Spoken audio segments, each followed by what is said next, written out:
Bienvenue dans les récits extraordinaires de Pierre Bellemare. Un podcast issu des archives d'Europe 1. En France, la plupart des villes, pour ne pas dire toutes les villes, ont une rue ou une avenue Jean Jaurès. Personne ne s'en étonne. Il est en effet normal qu'un de nos plus grands hommes politiques soit ainsi célébré. Personne ne s'en étonne, pourtant, on peut se poser une question. Quel est le Jaurès dont le nom est gravé sur les plaques de nos boulevards? Le professeur agrégé de philosophie? Non. Le député socialiste vice-président de la Chambre? Non. Le fondateur du journal L'Humanité? Non. Bien que Jaurès ait rempli toutes ses fonctions et bien d'autres encore, ce n'est pas ce Jaurès-là qui mérite le plus d'être admiré. Ce n'est pas lui dont on se souvient.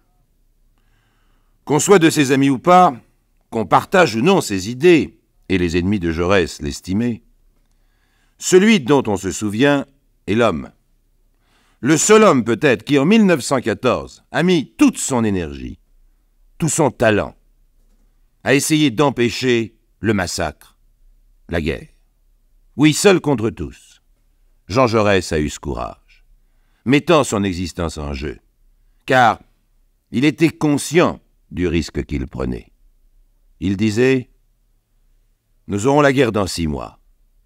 Alors, je ne serai pas étonné d'être la première victime.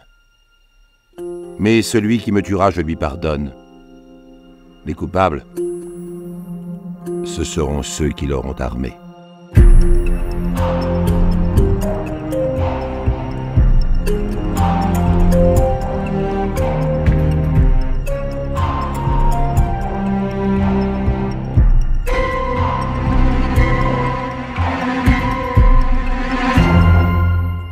Le 28 juin 1914, à Paris, un étudiant, Raoul Villain, rentre chez lui.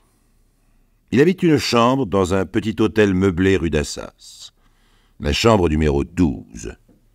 Sa logeuse, Madame Rouard, l'interpelle. « Alors, monsieur Raoul, cet examen ?»« Je suis reçu. »« Ah, voilà une bonne nouvelle. Vous devez être content. Vous savez, c'est surtout mon père qui sera content. Il faut que je lui envoie un télégramme. » Mais Raoul Villain ne dit pas qu'il vient d'être reçu à l'école du Louvre avec l'indulgence du jury. Il n'a jamais été très assidu aux cours, passant le meilleur de son temps soit au siège de la Ligue des jeunes amis d'Alsace-Lorraine, une ligue d'extrême droite, soit à courir les réunions politiques comme celles qui se tiennent salle des sociétés savantes où les jeunes ultras vont conspuer les orateurs, Jaurès surtout, leur bête noire. De toute façon, monsieur Raoul, ça y est, vous l'avez votre parchemin, c'est l'essentiel. Bien sûr, mais... Voyez-vous, madame Rouard, j'aimerais autre chose. Quoi donc? Eh bien, par exemple, qu'Andreas fasse mes chaussures. Il ne les fait pas. Il s'y refuse obstinément. Uniquement pour me narguer. Vous croyez? J'en suis sûr. Votre valet de chambre, chère madame, est un Allemand. De plus, il lit l'Humanité. Si vous ne le saviez pas, je vous l'apprends. Cela pourrait vous attirer des ennuis, surtout en ce moment, n'est-ce pas? Vous me comprenez? Monsieur Villain, je lui dirai de faire vos chaussures. J'y compte bien. Raoul Villain a pris en grippe ce domestique d'origine allemande, lecteur du journal que dirige Jean Jaurès, et il refuse de lui donner la pièce comme le font les autres clients de l'hôtel. Alors, le domestique lui refuse aussi de cirer ses souliers. C'est de bonne guerre, si l'on peut dire, en ce début des grandes vacances 1914, drôles de vacances qui vont durer 4 ans et incendier l'Europe. Le dimanche suivant, à la kermesse paroissiale de Sèvres, l'étudiant, enfin si je peux continuer à l'appeler ainsi car il a 29 ans, et on se demande s'il terminera jamais ses études, enfin l'étudiant Raoul Villain de 29 ans s'arrête à un stand de tir. Son ancien professeur du collège Stanislas, l'abbé Calvé, l'accompagne. Vous faites un carton avec moi, monsieur l'abbé? Tu as déjà fait je ne sais combien, une bonne douzaine au moins. Tu veux encore améliorer tes performances? On ne s'exerce jamais assez. Bon, allons-y. Non, non, pas avec des carabines, au pistolet. Voyez-vous, mon bon maître, ce n'est pas sur des cartons que j'aimerais tirer, mais sur les Boches et sur ceux qu'ils paient en France pour nous démolir. Écoute, ne dis pas n'importe quoi, Raoul, je t'en prie. Je pense ce que je dis, monsieur l'abbé. Vous pariez avec moi que les événements me donneront raison? Vous avez lu les journaux? L'abbé Calvé déclara plus tard que Raoul Villain a passé presque tout l'après-midi de ce dimanche au stand de tir. Une performance de maniaque, dira-t-il. Quant aux journaux, c'est vrai, à la veille de la guerre, la presse entretient une psychose belliqueuse et son point de mire est toujours le même homme, le pacifiste, Jean Jaurès. Dans le Cri de Paris, un dessin représente une Alsacienne bâillonnée par un Ulan, un cavalier allemand. À ses côtés, Jaurès s'écrie « Vous le voyez, messieurs, l'Alsace elle-même ne dit rien !» Le Figaro lui écrit « Monsieur Jaurès a rêvé en allemand toute la nuit ». Ce que confirme l'Action française, Charles Maurras, qui pourtant plus tard réprouvera l'attentat contre le leader socialiste. Il ose écrire « Chacun le sait, monsieur Jaurès, c'est l'Allemagne. Or, quand il fait du patriotisme à la Chambre, il n'y a personne dans les travées, dans les tribunes, pas un collègue, pas un journaliste, pas un huissier pour lui jeter les pommes cuites auxquelles a droit ce misérable. » Paris Midi va encore plus loin. Le général, qui commanderait à 4 hommes et un caporal de coller au mur le citoyen Jaurès et de lui administrer à bout portant le plomb qui lui manque dans la cervelle, pensez-vous que ce général ne ferait pas son plus élémentaire devoir? Que reproche essentiellement l'opinion publique au député Jean Jaurès? Ses idées socialistes? Non. Péguy l'accuse même de trahir le socialisme. On lui reproche de ne pas souhaiter la guerre contre l'Allemagne, la revanche de 70, la reconquête de l'Alsace-Lorraine par les armées et de vouloir voter le retour au service militaire de 2 ans au lieu de 3. Pourtant, les experts militaires sérieux pensent qu'un service de 2 ans mettrait l'armée française dans une position plus forte en permettant de mieux organiser les réserves, de mieux prévoir la défense du pays. Mais pour le grand public en 1914, il ne s'agit pas de se défendre, il s'agit d'attaquer, de passer la frontière, Berlin. Le 20 juillet 1914, Raoul Villain reçoit de mauvaises nouvelles, sa grand-mère est mourante. Il part aussitôt pour Reims, car il l'aime énormément. Elle a un peu remplacé sa mère internée dans un asile de Chalon-sur-Marne, mais la vieille dame souffre elle-même de troubles mentaux. Depuis l'âge de 30 ans, elle vit cloîtrée dans sa chambre, à demi nue, dialoguant avec la Sainte Vierge. Sa mort, le 24 juillet, désespère Raoul et le révolte. À la sortie du cimetière, ils discutent politique. « Tu crois que nous allons avoir la guerre ?» lui demande son frère, Marcel. « Oui, et j'en suis bien content. » Un témoin précisera même l'avoir entendu dire « Il y a des politiciens à l'heure actuelle qui mériteraient la mort, car ils font le jeu de l'Allemagne. » Son père, greffier en chef du tribunal civil de Reims, lui conseille de rester quelques jours en famille, de se reposer, puisqu'il doit d'ici peu rejoindre le centre mobilisateur de Bar-le-Duc. « Non, père, je dois rentrer à Paris. » Ce n'est pas raisonnable. Pourquoi? Je suis déjà resté 1 semaine. J'avais besoin de votre affection. Mais maintenant, je vous assure, n'insistez pas, il faut que j'aille à Paris. Raoul Villain est vraiment déterminé à agir. Son deuil n'est peut-être pas étranger à la fermeté de sa décision. La souffrance mène ainsi parfois à l'exaltation. Le jeune homme a été entouré de l'affection des siens. Il a reçu, en quelque sorte, la bénédiction paternelle avant de partir au combat. Un combat qui ne commence pas à Bar-le-Duc, mais à Paris, faubourg Montmartre, rue du Croissant.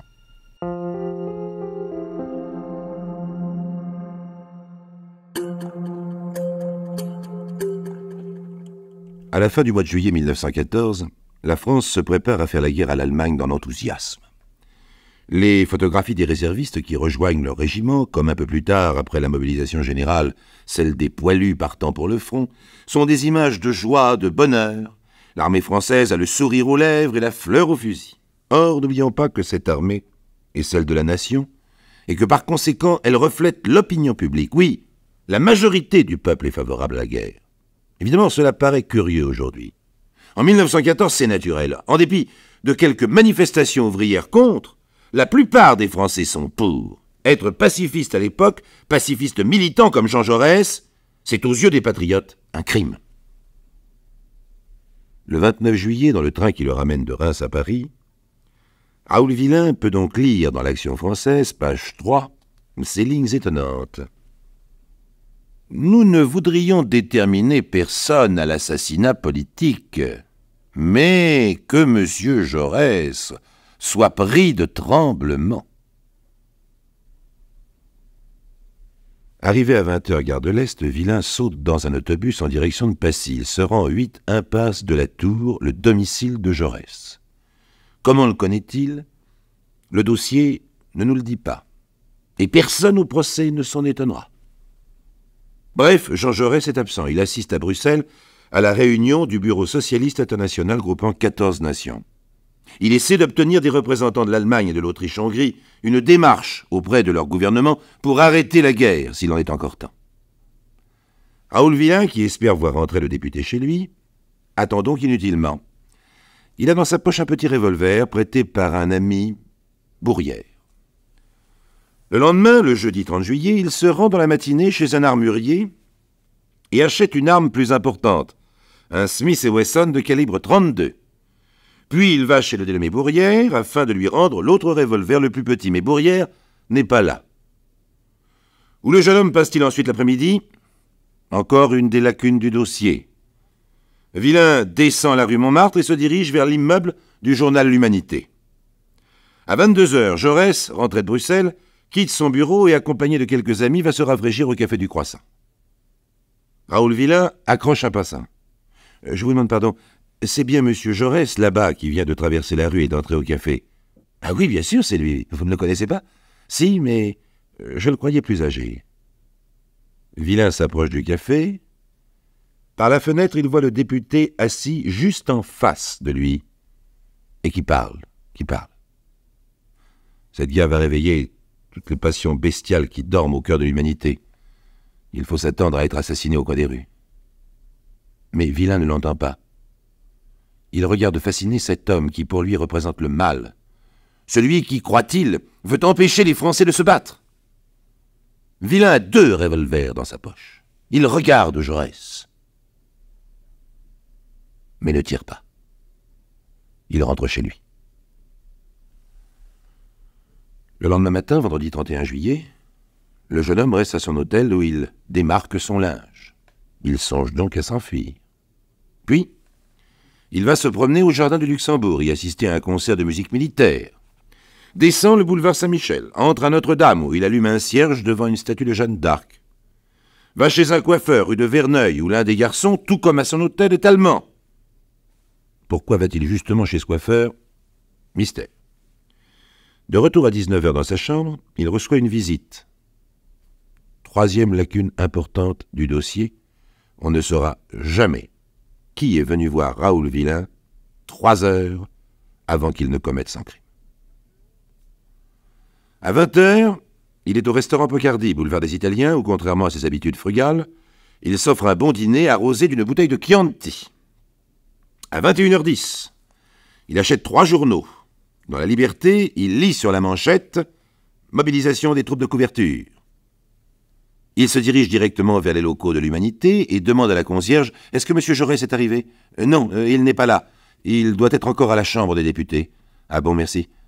Je reviendrai. » Il se souvient alors du café du Croissant où, la veille, il a vu Jaurès en compagnie de ses amis. Il s'y rend aussitôt. « Regarde par la fenêtre, oui. Jaurès est là. » Mais cette fois, il est de dos. Il ne le regarde pas.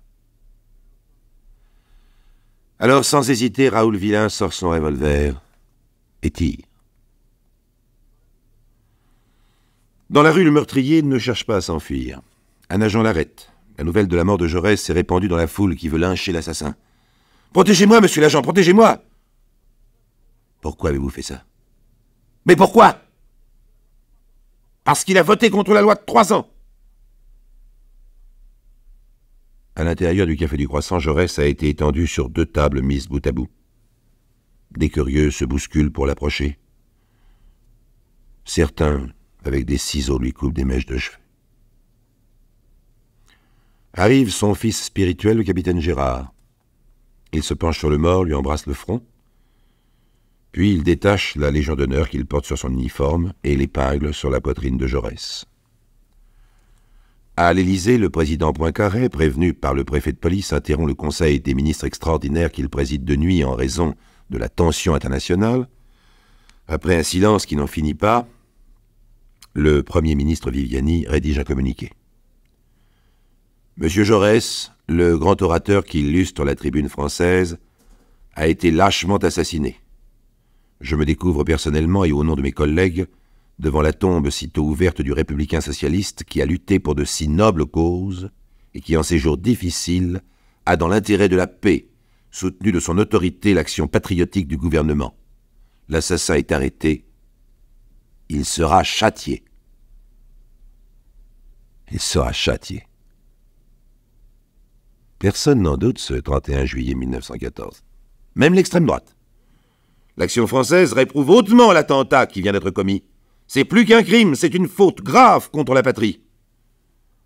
Quant à Maurice Barrès, il écrit à la famille de Jaurès. « J'aimais votre père, alors même que nos idées nous opposaient l'un à l'autre. L'assassinat dans lequel il a succombé soulève un deuil national. L'assassin sera châtié. Pour l'instant, il est oublié, l'assassin. La guerre éclate, et ce n'est pas, comme on s'y attend, une promenade jusqu'à Berlin. C'est d'abord une cavalcade héroïque dans le sens contraire jusqu'à la Marne, puis un lent et pénible calvaire dans la boue des tranchées, où chaque mètre de terrain doit être conquis et reconquis.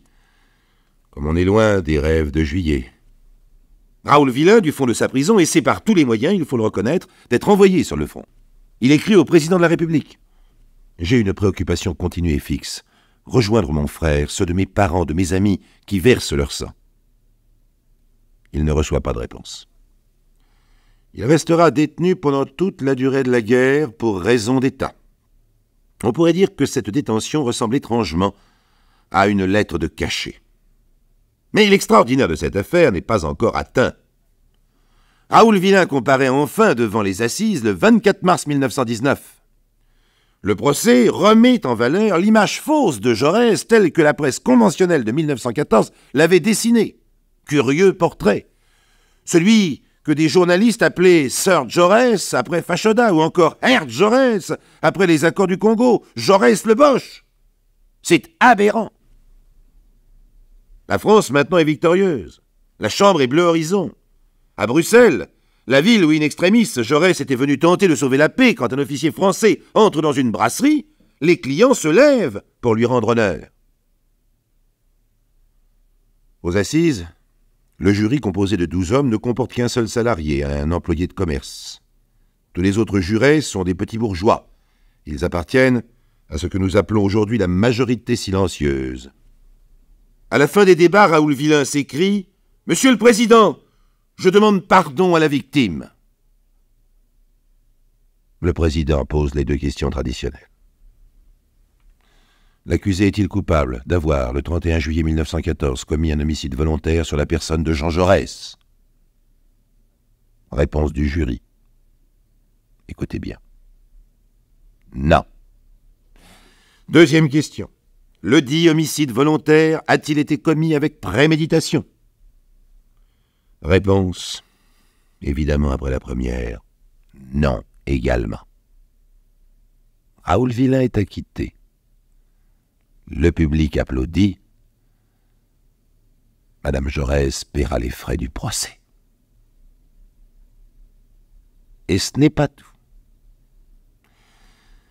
Il reste encore dans ce dossier quelque chose d'extraordinaire, un de ces événements incroyables qui, dans l'histoire des hommes, de leurs erreurs, de leurs faiblesses, voire de leurs crimes laissés impunis, donnent à penser à la justice immanente.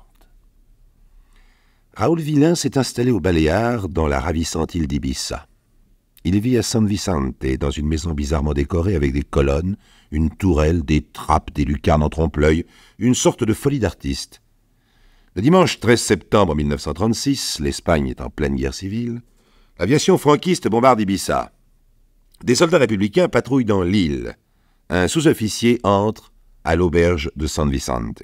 « Il y a un étranger qui habite ici. »« Oui, un Français. »« Comment s'appelle-t-il ?»« Raoul Villain. »« Ah, c'est bien ça. Vous connaissez sa maison ?»« Oh, elle est facile à reconnaître. Attendez, je vais vous montrer. » L'aubergiste renseigne la patrouille. Le lendemain matin, des pêcheurs retrouvent sur la plage le corps de Raoul Villain. Il a été abattu de 2 balles, une dans la gorge, une dans la poitrine.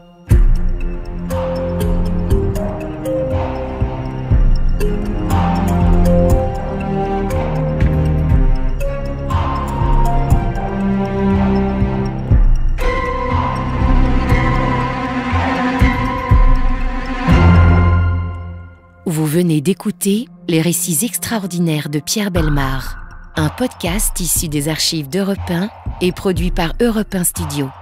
Réalisation et composition musicale, Julien Tarot. Production, Sébastien Guyot. Direction artistique, Xavier Joly. Patrimoine sonore, Sylvaine Denis, Laetitia Casanova, Antoine Reclus. Remerciements à Roselyne Bellemare. Les récits extraordinaires sont disponibles sur le site et l'appli Europe 1. Écoutez aussi le prochain épisode en vous abonnant gratuitement sur votre plateforme d'écoute préférée. Bienvenue dans les récits extraordinaires de Pierre Bellemare. Un podcast issu des archives d'Europe 1. Un libraire de la banlieue parisienne m'a dit qu'il vendait tous les jours, je dis bien tous les jours, au moins un exemplaire d'un vieux roman paru en 1927, Thérèse d'Équerroux de François Mauriac. Et, comme je m'en étonnais, ce sont des jeunes qui l'achètent, m'expliqua-t-il, des étudiants, des lycéens. Mauriac est au programme maintenant. Comme le temps passe. Un petit livre d'une centaine de pages qui raconte la vie d'une bourgeoise 1900, cette Thérèse d'Équerroux vue à travers les barreaux vivants d'une famille bordelaise, est devenue un classique. On l'analyse, on l'étudie, et bien sûr la jeunesse ne peut qu'admirer l'héroïne, cette femme prisonnière des conventions sociales, esclave de son mari qui se révolte et cherche à le tuer. Ce n'est peut-être pas très moral, mais c'est ainsi. Les bons sentiments ne font pas toujours la bonne littérature, c'est l'ennemi personnel de Mauriac, André Gide, qui l'a dit. Mais le plus intéressant, Thérèse d'Équerroux a réellement existé. Mauriac l'a connue. Thérèse, écrit-il, je me souviens, adolescent, d'avoir aperçu dans une salle étouffante d'assises, livrée aux avocats moins féroces que les dames empanachées, ta petite figure blanche et sans lèvres. Inquiétante, une jolie femme sans lèvres. Séduisante malgré tout, au dire des témoins. Thérèse fumait cigarette sur cigarette, ce qui, à l'époque, pour une bourgeoise, signifiait l'indépendance, l'émancipation, la révolte contre l'ordre établi. L'ordre représenté par le mari, bien entendu. Le jeune François Mauriac, écrivain catholique, toute sa vie tourmenté par le péché, ne va pas oublier cette pécheresse. Il assiste à Bordeaux en 1906 à son procès. Thérèse le bouleverse. Son souvenir ne le quitte plus. Il la tutoie. Que de fois ai-je admiré sur ton front vaste et beau ta main un peu trop grande. De ton œil méchant et triste, tu me dévisageais. Au bout de 20 ans, il lui consacre un roman. Et Thérèse d'Équerroux devient immortelle et coupable, comme Mauriac. Car c'est bien un amour coupable en imagination qui lie l'académicien à son héroïne. Évidemment, Mauriac a changé le nom de la femme accusée devant les assises de Bordeaux. La vraie Thérèse d'Équerroux s'appelle... Je ne vous dirai pas non plus son vrai nom, par respect pour sa famille. Et puis aussi, parce que c'est sous le nom de Thérèse qu'elle est devenue et restera tristement célèbre.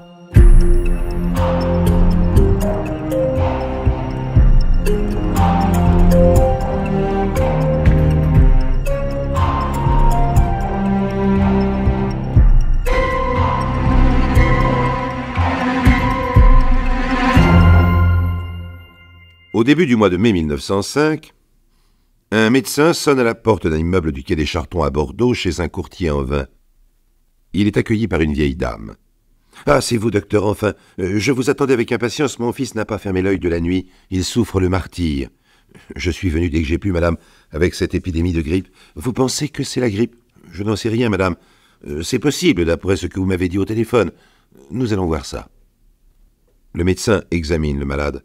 Un homme d'une quarantaine d'années, en pleine force de l'âge, bien bâti, et pourtant, depuis plusieurs mois, victime de troubles mal définis. Sujet à la dépression, il transpire la nuit, son cœur, sans raison, soudain bat la chamade. Il prend habituellement des calmants. Il suit aussi un traitement. Il boit de la liqueur de Fowler, un médicament à base d'arsenic. Comme toujours, quand on n'explique pas ce qui se passe, on dit « ce n'est rien, c'est nerveux ». Mais là, aujourd'hui, il s'agit d'autre chose. Non plus de troubles passagers, mais d'une maladie. Le médecin hésite à formuler un diagnostic. Une grippe infectieuse, oui, probablement. Il rédige une ordonnance?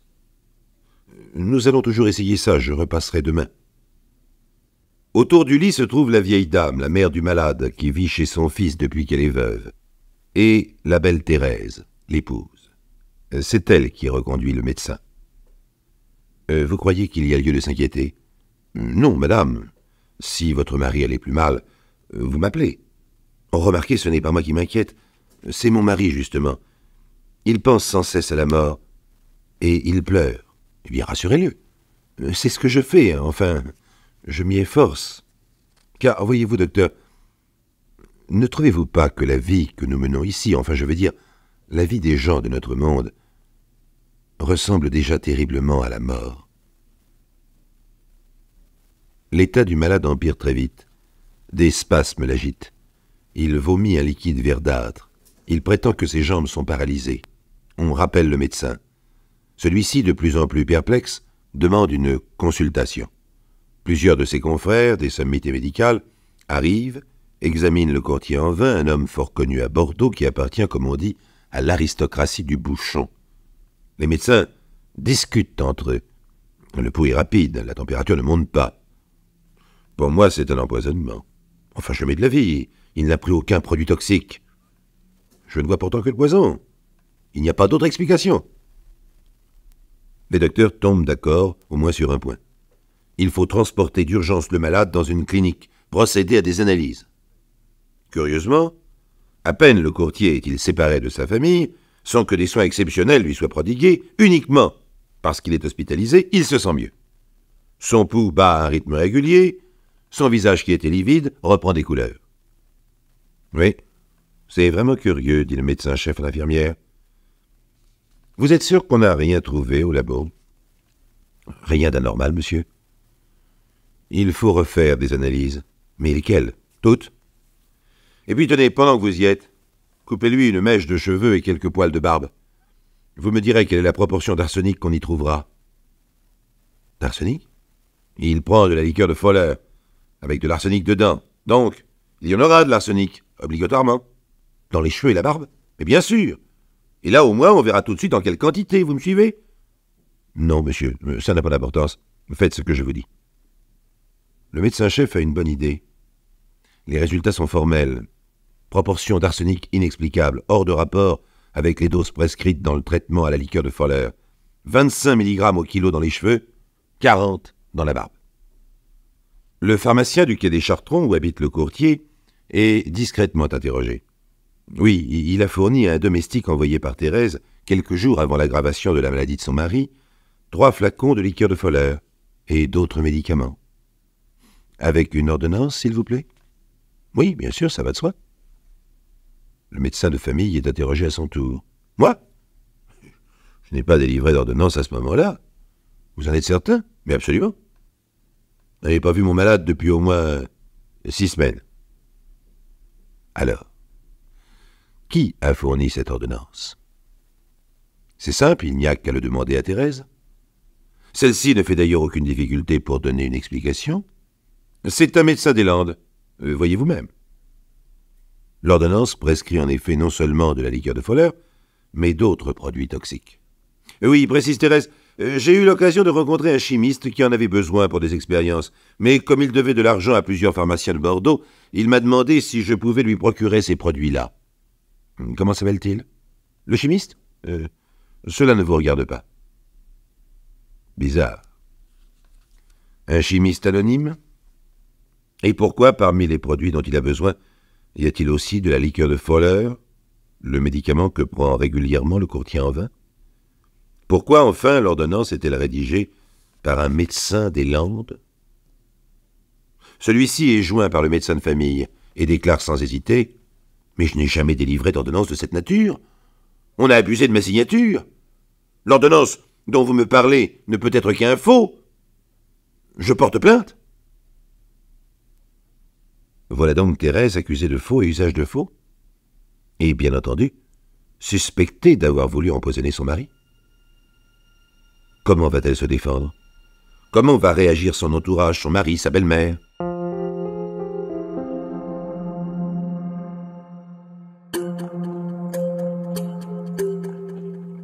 Je n'ai pas été empoisonné. déclare avec fermeté le mari de Thérèse, maintenant remis de son indisposition. Il tient tête à ceux qui accusent sa femme d'avoir voulu le tuer. Mais il faut la bassesse d'âme, d'oisif, avide de scandale, pour lancer contre un honnête homme et contre une irréprochable mère de famille les abjectes calomnies dont nous sommes tous les victimes. Tous? Qui ça, tous? Eh bien, tous les membres de la famille, y compris un ami reçu fréquemment qui est des Chartrons et dont nous aurons à reparler. La belle-mère de Thérèse prend également fait et cause pour elle. C'est une dame âgée, qui a de l'allure, de la distinction, une dame de haute vertu, précise le dossier. Je crois, dit-elle, tout à fait fausse l'accusation qui pèse sur ma belle-fille. Et elle insiste, elle qui partage la vie quotidienne des époux sur la bonne entente qui règne entre eux. Et puis, elle témoigne publiquement de son affection à Thérèse. Voilà. Une famille de la grande bourgeoisie bordelaise ne peut pas, ne doit pas être soupçonnée de mésentente. Elle fait front courageusement et avec un certain panache. Que Thérèse soit coupable ou pas, c'est secondaire, puisque face au monde, elle est, par principe, innocente. Après tout, Thérèse est peut-être innocente, malgré l'ordonnance fausse avec laquelle elle s'est procuré des médicaments dangereux, on dirait aujourd'hui des médicaments marqués sur la liste rouge. Nous savons bien, écrit l'éditorialiste du Figaro le 6 juin 1906, que la vraie histoire n'est pas celle du procès. Probablement, on ne la connaîtra jamais. Un rideau de fer est tombé entre le quai des Chartrons et le palais de justice. Vous vous demandez sans doute comme moi ce qui a pu se passer. On en est réduit, faute de documents, à l'imaginer. Voici l'hypothèse exposée par François Mauriac lui-même dans son roman. Thérèse n'appartient pas réellement à cette bourgeoisie jalouse de ses privilèges autant que de sa réputation. Elle n'est pas heureuse en ménage. Elle aspire à autre chose, à une autre manière d'être, de vivre passionnément si étrangère à son milieu. Son mari souffre de dépression. Il prend différents médicaments, et en particulier cette fameuse liqueur de Foller à base d'arsenic. Un soir, alors qu'achevant de souper, il a compté ses gouttes en les versant dans un verre d'eau, un domestique vient lui parler d'un incendie qui menace une de ses propriétés. Le domestique parti, il demande à sa femme « Ai-je bien pris mes gouttes ?» Thérèse, qui pourtant l'a vu avaler le verre d'eau, ne répond pas.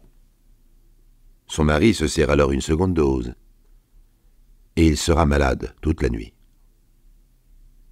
Le lendemain, Thérèse verse un peu de liqueur de Foller dans le verre de son époux avant que celui-ci ne fasse lui-même tomber le nombre de gouttes prescrites pour son traitement. Juste une fois, se dit Thérèse, pour en avoir le cœur net. Comme ça, je saurai si c'est cela qui l'a rendu malade. Une seule fois. Et ce sera fini. Et bien entendu, le mari est à nouveau malade. De plus en plus malade. D'autant que Thérèse continue son manège. Mais pourquoi aurait-elle fait ça, si elle l'a fait? Puisque je vous le rappelle, je vous raconte là une hypothèse, celle de François Mauriac. Sur le mobile du crime, si tentative de crime il y a, Mauriac est d'accord avec la réalité. Thérèse a retrouvé depuis 4 ans un ami d'enfance avec lequel elle entretient de tendres relations. Nous n'en savons pas davantage. Cet ami est reçu quai des Chartrons. Il n'est pas fortuné, on lui prête de l'argent. Tout cela sera dit au procès, et lui-même avouera « Les femmes ont toujours exercé beaucoup d'ascendant sur moi, en particulier Thérèse, qui est si intelligente. » N'avez-vous pas songé à l'épouser autrefois, demande le président des Assises, il y a 17 ans. C'est exact. Mais le mari s'insurge. Ce que vous insinuez est ignoble. Cet homme est mon meilleur ami. Argument peu convaincant, vous en conviendrez. Quand on sait que les femmes trompent de préférence leur époux avec des hommes qu'elles connaissent et en qui elles ont confiance, à qui accorder une meilleure confiance qu'à un ami de son mari.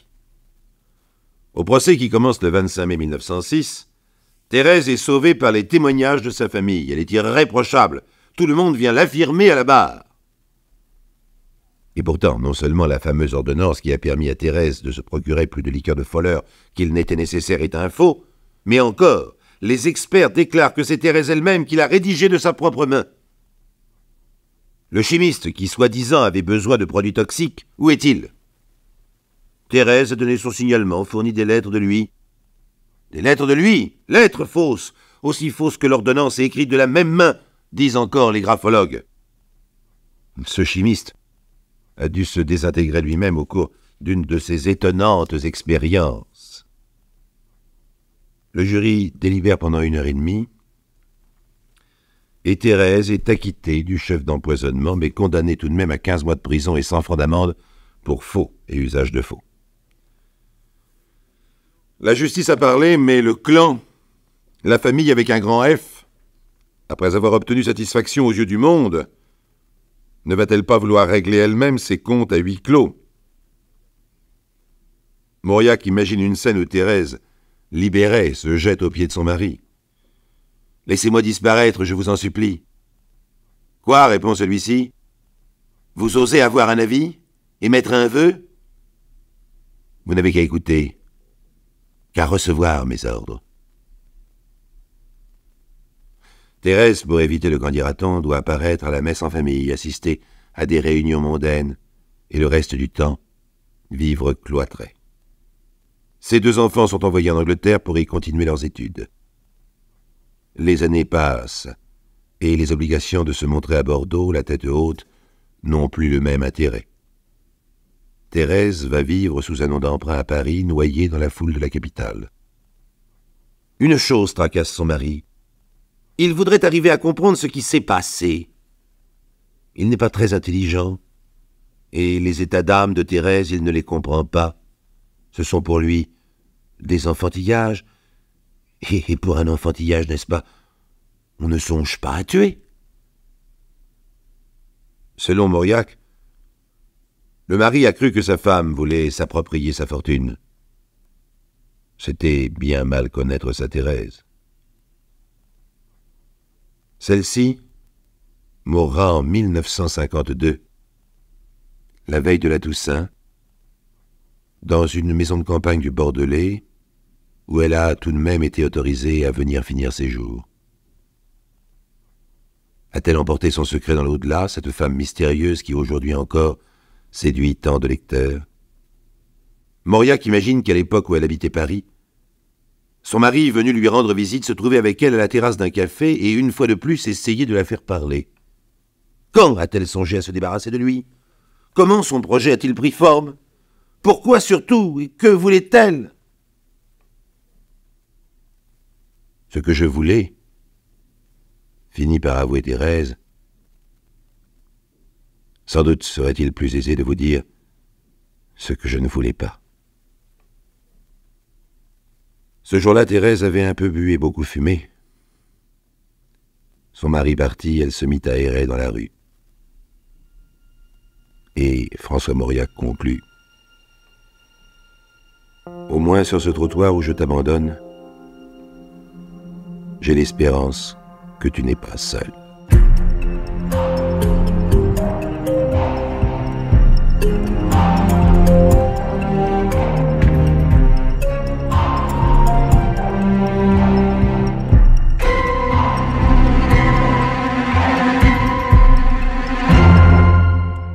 Vous venez d'écouter Les récits extraordinaires de Pierre Bellemare, un podcast issu des archives d'Europe 1 et produit par Europe 1 Studio.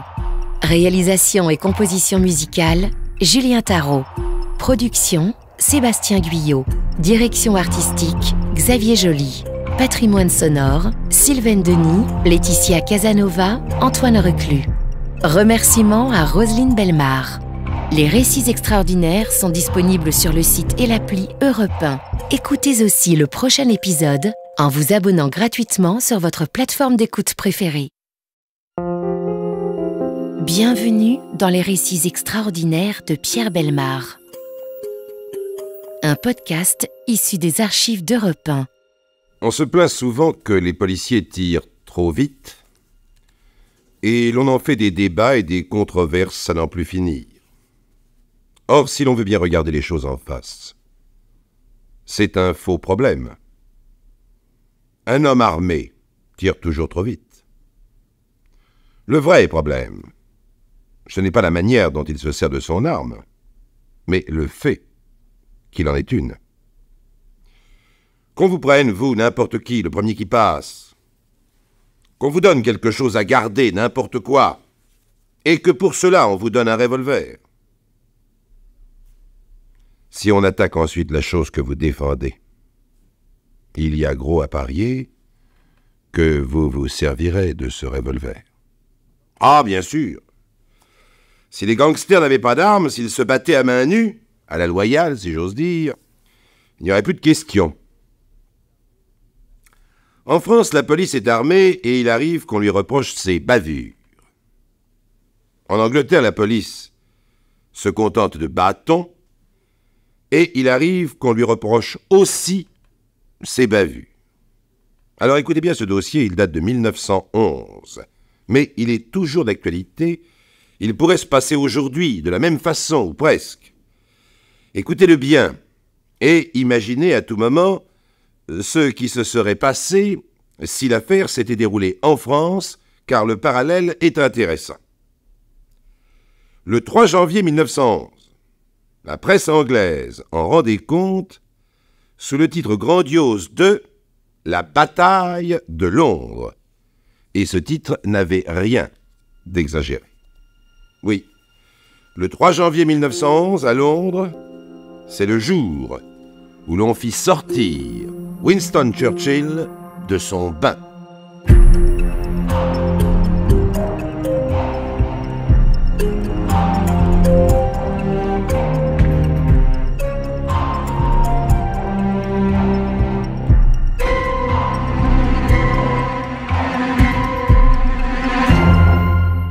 Le 16 décembre 1910, il est probable que Winston Churchill fume tranquillement un cigare dans son cabinet de ministre de l'Intérieur. C'est un très jeune ministre, il a 36 ans. Pendant ce temps, quelque part, dans une rue de l'est de la City de Londres, une rue qui mène vers les docks de la Tamise, on gratte.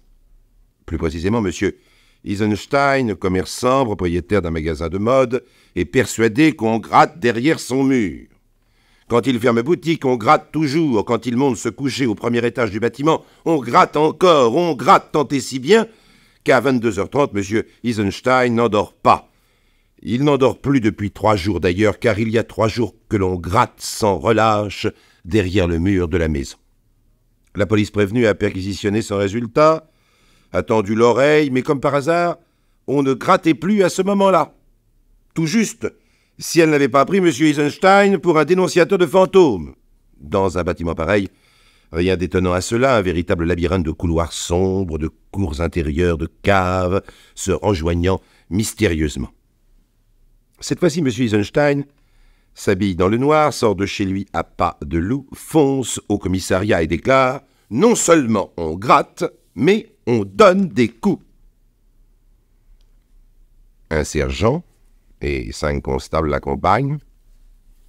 2 hommes se postent derrière la maison, 3 sur le devant, et le sergent frappe à la porte que M. Eisenstein désigne comme responsable des bruits suspects. À la lumière faible du bec de gaz, une silhouette se dessine dans l'entrebâillement de la porte. « Pardon, monsieur, sergent Snowdon, est-ce que tout est normal ?» Question sournoise, à laquelle la silhouette ne daigne pas répondre. Elle disparaît, laissant la porte entr'ouverte. Avant même que le sergent ait le temps de la franchir, il distingue une autre porte dans le couloir sombre. Quelqu'un la pousse doucement, et un coup de feu éclate. Mortellement atteint, le sergent s'effondre. Un policier se trouvant derrière la maison se précipite et rejoint ses 3 camarades à l'entrée. À ce moment précis, le tireur, dont on ne voit que la main, déclenche une véritable salve sur les 4 policiers. L'un d'eux s'écroule mort sur le coup, 2 autres, gravement blessés, rampent sur le trottoir, le 4e bat en retraite pour se mettre à l'abri. 1 minute passe dans le silence, Puis l'un des policiers blessés de 2 balles se redresse. Il est sans arme, bien sûr, mais il se jette dans le couloir sur la silhouette du tireur qu'il vient d'apercevoir. Le corps à corps est difficile, le policier a le dessus et traîne son adversaire vers la sortie quand il est attaqué par derrière. Un second tireur décharge son arme sur lui, 10 coups de feu, puis plus rien. 3 policiers morts.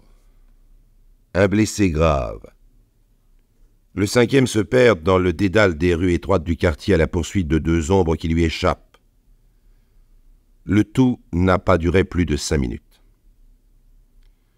Dans tous les pays du monde, le meurtre de policiers en service commandé est une chose grave. Beaucoup plus grave même que le meurtre de simples kidams. Et cela pour 2 raisons. La mort d'un policier, c'est une atteinte directe à la loi qu'il représente. Si les condamnations dans ce cas n'étaient exemplaires, ce serait la porte ouverte à tous les excès. La mort d'un policier, c'est ensuite l'affaire d'une caste. Ce groupe bien distinct de la société, déjà obligé de serrer les coudes en général, se rassemble encore plus dans ces cas-là, affaire de famille en quelque sorte. À ces 2 raisons, il faut en ajouter une 3e, valable en Angleterre. La police n'y est pas armée. Les gangsters le savent. Ils n'ont donc aucune raison valable de tirer, puisqu'ils ne sont pas attaqués sur ce terrain. À Londres, la colère gronde. Les meilleurs détectives de Scotland Yard s'attaquent immédiatement à l'enquête. On grattait et on cognait, a dit M. Eisenstein. Refrain connu de nos jours, tout le monde sait maintenant qu'il faut gratter et cogner pour faire un tunnel, traverser les égouts et atteindre les coffres d'une banque, par exemple. Dans le cas présent, il s'agit d'une bijouterie mitoyenne de la boutique de M. Eisenstein. Le chemin souterrain était presque terminé. Atteindre les 30 000 livres de bijoux déposés dans le coffre, c'était l'affaire d'une nuit. 3 morts pour ça. Pour un vulgaire hold-up. Du 17 décembre au 2 janvier 1911, Scotland Yard se multiplie. Toute la police de Londres se dédouble. Camelots, marchands ambulants, crieurs de journaux, cireurs de chaussures, mendiants, tout ce qui peut traîner dans la rue sans attirer l'attention est remplacé par des policiers. Jours et nuits sans relâche, le quartier est écumé. Et enfin, le 2 janvier au soir, un cordonnier ivre depuis le matin, devant la même maison, découvre le refuge des 2 gangsters. Il s'empresse de revêtir son uniforme et court prévenir le quartier général. Le 100 Sydney Street fait partie d'un bloc de bâtiments difficilement attaquables. Trop d'escaliers, trop de cachettes, trop de sorties possibles. Réunis en conseil de guerre, la police décide d'attaquer par surprise le 3 janvier à l'aube. Toute la nuit, des policiers triés sur le volet s'initient au maniement des armes sous la direction d'un inspecteur, pendant que d'autres encerclent le bâtiment. Consigne, ne pas bouger jusqu'au matin. À 4 heures, dans la nuit encore sombre, 2 volontaires se chargent de faire évacuer les autres locataires. Tout se passe bien. Un tailleur, sa femme et ses enfants sont rapidement mis à l'abri. D'après eux, les assassins habitent le 1er étage, une chambre à droite où il y a 2 hommes et une petite pièce à gauche habitée par une réfugiée russe. C'est une femme qui les loge, une complice sans aucun doute. À 6 heures du matin, la femme du tailleur, tremblant de peur, va réveiller la femme sous le fallacieux prétexte de lui faire traduire un télégramme qui serait arrivé de Russie. Là encore tout va bien. Sans méfiance, la femme se laisse arrêter au rez-de-chaussée et, se retirant à nouveau sur la pointe des pieds, les policiers attendent. Sans père Dieu, braqués sur la même fenêtre du 1er étage, attendent. Et leur chef est bien embarrassé. Par où commencer? Par quel bout entamer la bataille? Donner l'assaut, c'est facile à dire, mais comment? L'un des policiers a une idée. Chef, il faut les réveiller. C'est vrai, au fait, ils dorment, les 2 assassins. Et si on les laisse faire, ils dormiront jusqu'à midi. Or, il est 8 heures. Il faut prendre une décision. Remarquez bien qu'on n'enfonce pas la porte pour leur sauter dessus. Un policier a dit il faut les réveiller. Et tout le monde est d'accord là-dessus. Une poignée d'hommes sort à découvert et entreprend donc de réveiller l'adversaire. Vous savez comment? En jetant des petits cailloux contre la fenêtre. Oui, on croit rêver des petits cailloux.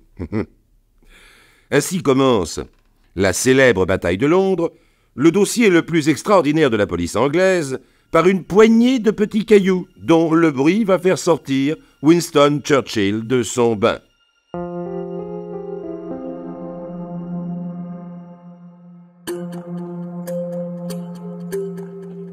Une poignée de petits cailloux, une sommation, une poignée de petits cailloux, une sommation, puis un grand silence. Et c'est la pétarade. Les policiers courent se mettre à l'abri. L'un d'eux tombe en travers de la rue, gravement blessé. En quelques minutes, cette rue est noire de monde. On échange des coups de feu, on fait reculer les curieux, on tire, on se cache, on s'aplatit contre les murs. Un cocher trop curieux est atteint. Il semble que les assiégés aient une armurerie à leur disposition. La police n'étant que faiblement armée, à 9h30, elle demande le concours de l'armée. C'est là qu'on tire M. Winston Churchill de son bain. Il répond au téléphone, enveloppé d'un drap de bain. « Je suis d'accord. » À 10h15, un peloton de Scouts Guard prend part à la bataille qui continue de faire rage au milieu d'une foule de plus en plus dense. Tout Londres s'est donné rendez-vous devant le 100 Sydney Street lorsqu'à midi, Winston Churchill en personne vient examiner la situation. Un capitaine lui fait un rapport succinct. « Monsieur le ministre, à vos ordres. Nous savons qu'il s'agit de 2 émigrés russes, des anarchistes. Une femme qui les protégeait a été arrêtée, mais ils sont barricadés à l'étage. Impossible de les atteindre, et ils tirent depuis 3 heures. Nous avons des blessés, que faisons-nous » Le ministre regarde autour de lui sidéré. On s'entend à peine, tout le monde tire en même temps, et ceux qui ne tirent pas hurlent « À bas les libéraux, c'est bien fait, c'est bien fait !» Scandé sur l'air des lampions. C'est une attaque directe contre la politique de Churchill et de son parti à l'époque, politique qui ne voulait pas limiter l'immigration. Pour un peu, la foule serait ravie de l'affaire.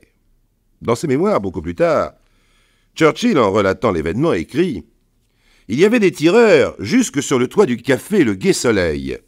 Malgré le caractère grave de la situation, il y avait déjà plusieurs victimes, tout cela était cocasse. Les ménagères, à leurs fenêtres, comptaient les coups sans se préoccuper du danger. En plein milieu de la bataille, le facteur continuait sa ronde et distribuait les lettres à la porte des maisons voisines. Cet homme m'est apparu alors comme l'exemple vivant et hautement louable du sens du devoir britannique.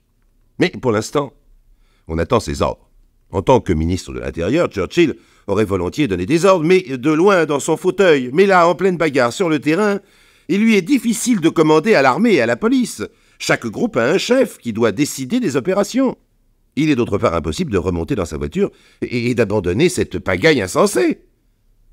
C'est alors qu'un petit malin, on suppose qu'il s'agit d'un militaire sans en être sûr, propose tout à coup « Amenons un canon ! Il n'y a rien d'autre à faire !» La proposition vole de bouche en bouche jusqu'à Churchill, qui, n'ayant rien d'autre à proposer, accepte. À ce sujet, Winston Churchill, dans ses mémoires, s'en excuse presque. « J'ai eu tort. J'aurais mieux fait de rester chez moi dans mon bain ou dans mon fauteuil. Je reconnais aussi que j'étais plus emporté par la curiosité que par le sens du devoir que j'avais l'air d'afficher. Mais l'affaire était arrivée à un stade critique fort intéressant. Donc, on envoie une estafette quérir un canon. Et pour s'occuper entre-temps, on décide de donner l'assaut.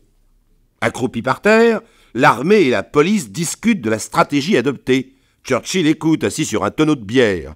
Un groupe attaquera la maison de face, fracturera la porte, montera au premier étage. Un autre attaquera par derrière, grimpera au deuxième. Les autres monteront sur le toit et descendront par le grenier. Churchill intervient heureusement. Et ce n'est pas une stratégie, messieurs, c'est un suicide. Il faut d'abord vous protéger et trouver des boucliers. Il est 13h. Une vingtaine de policiers fouillent les magasins et les maisons voisines à la recherche de n'importe quoi qui puisse servir de bouclier. Couvercle de poubelle, de lessiveuse, la moindre poêle à frire sous l'uniforme fera l'affaire. La police et l'armée anglaise sont prêtes à se ridiculiser en attaquant dans un infernal chahut de batteries de cuisine, mais la Providence les sauve. La Providence ou un autre petit malin. Le feu. Il semble avoir pris au 2e étage et en quelques minutes, toute la maison est en flammes. Fuyant l'incendie, les tireurs gagnent le rez-de-chaussée où ils reprennent la fusillade avec le même acharnement. Alors il se passe une chose incroyable. D'abord, Au milieu des pétarades des fusils et des revolvers arrive le canon, tiré par 4 chevaux et dans un bruit de ferraille épouvantable. Mis en place à grand renfort de huit et de dia, il fait immédiatement l'objet d'une controverse sous la mitraille. Les pompiers, arrivés sur place pratiquement en même temps, les pompiers ne sont pas d'accord. « Mais ôtez ce canon de là! Nous devons installer la pompe !» Les policiers ne sont pas d'accord non plus. « Mais vous occupez pas du feu, laissez faire !»« Mais c'est un feu! On est obligé de l'éteindre, mais pas question, occupez-vous de vos affaires, mais justement, c'est nos affaires !» Ah, évidemment. Quand on est pompier, on est là pour éteindre un feu contre vents et marées. Mais les policiers, eux, voudraient bien que les flammes fassent sortir les 2 loups de leur tanière. Encore une fois, Churchill va trancher. Toujours assis sur son tonneau de bière, il conseille aux pompiers de préserver les maisons voisines, mais d'ignorer le foyer de l'incendie. À 14 heures, le 100 Sydney Street n'est plus qu'un gigantesque brasier. Du côté des assiégés, on ne tire plus. La foule, subitement silencieuse, observe l'unique porte de sortie noyée par les flammes. Soudain, une silhouette s'y encadre, courbée, aveuglée, complètement épuisée. Immédiatement, une salve de coups de fusil l'accueille. Poussant un cri aigu de rat pris au piège, l'homme se rejette à l'intérieur. 2 minutes plus tard, la maison s'effondre dans un immense craquement de braise, de flammes, de fumée. La foule hurle de satisfaction et c'est à nouveau le silence. La rue ressemble à un immense chantier, avec, planté au beau milieu, monstrueux et dérisoire, l'énorme canon qui n'a pas servi. Un magnifique désastre. Et parce qu'il faut une fin épouvantable à cette bataille de Londres qui a duré 6 heures, au moment où les pompiers s'élancent vers les ruines fumantes pour noyer les dernières flammes, un réservoir de plusieurs tonnes d'eau déséquilibrée se détache des poutres carbonisées et s'effondre sur le capitaine des pompiers. Il est tué net, 6 autres sont gravement blessés. Voilà. Voilà ce que fut, en présence de Winston Churchill, ministre de l'Intérieur, l'extraordinaire bataille de Londres le 3 janvier 1911. Sous les décombres, on retrouve 12 pistolets Mauser allemands, plusieurs Browning, un stock de munitions, et 2 corps d'hommes. Curieusement, ils n'avaient plus ni tête, ni jambes, ni bras. L'identification fut laborieuse, mais on réussit à savoir qu'il s'agissait de Fritz Wars et de Jakob Vogel, 2 immigrants russes, mi-anarchistes, mi-gangsters, appartenant à une bande dont le chef connu mais introuvable s'appelait Pierrot le peintre. Ah, on visita longtemps le 100 Sydney Street. On en discuta au Parlement. On remit en doute la politique d'immigration de Churchill et des libéraux. Le Times partit en guerre. On tire au canon sur des moineaux. Ces moineaux-là ne doivent pas trouver d'asile en Angleterre. Voyez ce qui arrive.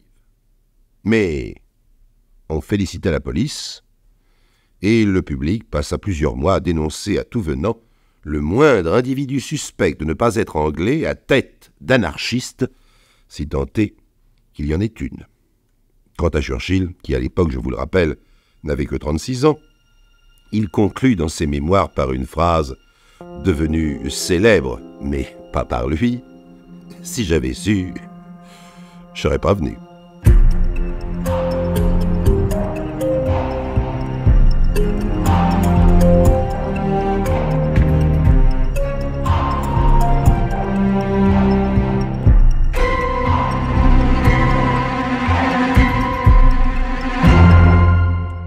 Vous venez d'écouter Les récits extraordinaires de Pierre Bellemare, un podcast issu des archives d'Europe 1 et produit par Europe 1 Studio. Réalisation et composition musicale, Julien Tarot. Production, Sébastien Guyot. Direction artistique, Xavier Joly. Patrimoine sonore, Sylvaine Denis, Laetitia Casanova, Antoine Reclus. Remerciements à Roselyne Bellemare. Les récits extraordinaires sont disponibles sur le site et l'appli Europe 1. Écoutez aussi le prochain épisode en vous abonnant gratuitement sur votre plateforme d'écoute préférée. Bienvenue dans les récits extraordinaires de Pierre Bellemare. Un podcast issu des archives d'Europe 1. L'homme referme doucement la porte derrière lui, comme s'il ne voulait réveiller personne alentour. La petite rue Curtot, dans un quartier de Puteaux, est calme en ce printemps 1930. Une giboulée vient de nettoyer les pavés qui luisent sous le soleil blanc. L'homme sursaute. Quelque part, le clocher d'une église vient de sonner 2 coups. C'est l'heure tranquille de l'après-déjeuner. L'homme s'appelle Charles Bornet. Depuis bientôt 5 ans, il habite cet immeuble, eau et gaz à tous les étages, un petit appartement de 2 pièces, à l'entresol. Avec peut-être le fruit d'une longue habitude, il glisse sans bruit devant la loge de la concierge. Elle fait probablement la vaisselle, car il perçoit des bruits caractéristiques de plats entrechoqués. Une fois sur le trottoir, Charles Bornet s'écarte rapidement des maisons voisines, il presse le pas, car il a quelque chose à faire. Il va chercher son petit garçon chez sa grand-mère pour le ramener chez lui. Lorsqu'il arrive, il est encore tôt dans l'après-midi et le petit garçon proteste, il veut rester. Grand-mère a commencé la lecture d'une belle histoire. « S'il te plaît, papa, encore un peu ?» Mais papa s'énerve, il faut le comprendre, il a des soucis, maman est malade. Elle a saigné du nez. Il faut rentrer. Le petit garçon insiste, la grand-mère aussi, papa se fâche, il referme brutalement le livre d'images. L'enfant pleure, s'accroche au livre, que son père essaie de lui arracher, qu'il arrache, et en guise de claque, le bel album vient s'abattre sur la joue enfantine. Puis le père et le fils, l'un furieux, tirant l'autre, larmoyant, s'en retournent à la maison de Puteaux et la grand-mère stupéfaite les voit disparaître au coin de la rue. Sur le pas de la porte, son beau-fils lui a jeté au visage « Ne vous inquiétez pas, je retourne m'occuper de votre fille. Avec moi, elle sera bien soignée. » Maintenant, le père et l'enfant pénètrent dans l'appartement familial, sur la pointe des pieds. Il ne faut pas faire de bruit, dit le père. Maman dort dans la pièce à côté. La nuit venue, après un dîner silencieux, l'enfant bâille. Il faut aller se coucher. Maman dort toujours. Pour ne pas la déranger, ils vont s'étendre tous les deux côte à côte sur un lit de la pièce voisine. Bientôt, le petit garçon dort profondément. Alors, toujours doucement, le père se lève. D'une main, il cherche un oreiller, l'approche du visage de l'enfant, l'appuie brutalement, et de l'autre, l'étrangle en silence. L'enfant est petit et fragile, la chose se passe assez vite. Puis, l'homme le prend dans ses bras et se dirige vers l'autre pièce. Il ouvre la porte du pied et va déposer le petit corps inerte sur le lit où repose sa mère. Elle ne bouge pas. Son mari l'a étranglée 6 heures plus tôt. L'homme referme la porte toujours silencieux, il regagne son lit et s'endort.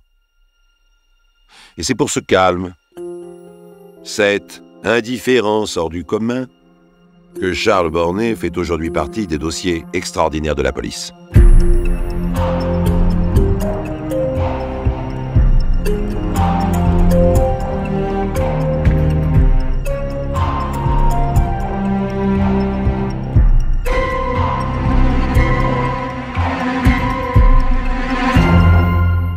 Monsieur Bornet est absent, mettez les lettres sous la porte.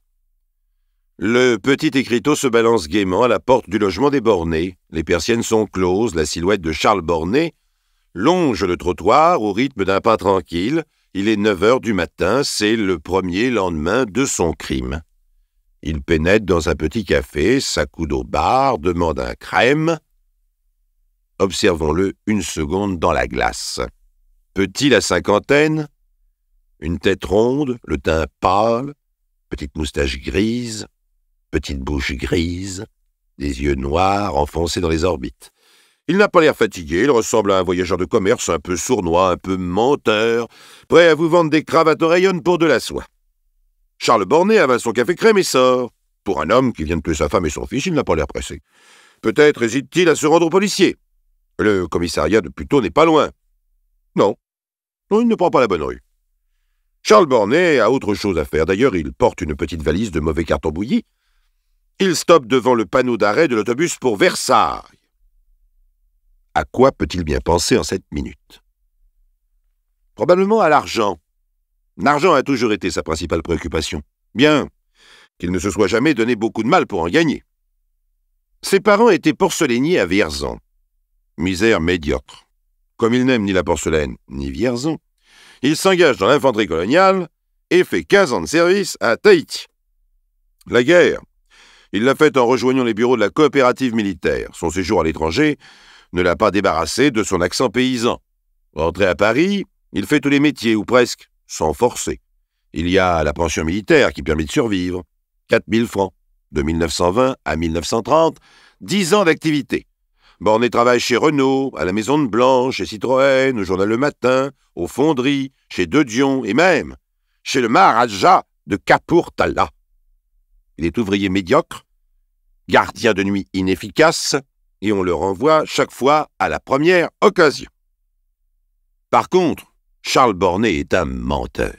Ça, il sait très bien le faire. Il est même expert en la matière, et pour récupérer de l'argent, il a 2 méthodes. Le mensonge escroqueur avec les étrangers, et l'attendrissement tout aussi escroqueur avec la famille. À tout seigneur, tout honneur, il commence par se mentir à lui-même, en se fabriquant une fausse citation à l'ordre de son régiment, histoire de se prendre pour un héros. Puis, il fait croire que sa femme est malade et estorque de l'argent à son beau-frère, à la grand-mère. Une autre fois, c'est lui qui est malade, ce qui lui permet de taper à nouveau son beau-frère. Quand il va rendre visite à ses parents, des choses disparaissent mystérieusement. Cuillère, papier-monnaie, peu importe. Puis, il agrandit le champ de ses activités. C'est la crise du logement. Il devient secrétaire d'un syndicat de locataires communistes et il s'en va avec la caisse. Dans la rue, il propose des appartements, reçoit de l'argent, donne de faux reçus, invente des propriétaires pressés de louer, des agences imaginaires. 2 condamnations pour escroquerie et 7 mois de prison. Il est fiché à la police de Puteaux. C'est probablement pour cela qu'il prend l'autobus pour Versailles. Là-bas, on peut faire des affaires, les commerçants ne le connaissent pas. Mais lui, il connaît un excellent petit restaurant. Car l'homme qui vient de tuer sa femme et son fils, il a faim. Et il va s'offrir un excellent déjeuner. Au dessert, il ouvre sa petite valise, montre au patron une pile de serviettes. Il les lui vend pour 40 francs. Puis, il s'offre un petit pouce-café pour fêter l'affaire. Le soir venu, il reprend la direction de Paris. N'importe qui à la place de Charles Bornet irait dormir n'importe où, à l'hôtel, dans un hall de gare, mais pas chez lui. Pas chez lui où il y a 2 morts, 2 êtres qu'il a tués de ses propres mains, sa femme, son fils. Rares sont les assassins qui ne fuient pas le théâtre de leurs crimes. Et encore, parmi ces derniers, y a-t-il une bonne proportion de malades mentaux? Charles Bornet n'est pas un malade mental. Charles Bornet n'est pas fou. La voisine qui le croise ce soir-là devant sa porte n'imagine pas une seconde qu'elle dit bonsoir à un être exceptionnel.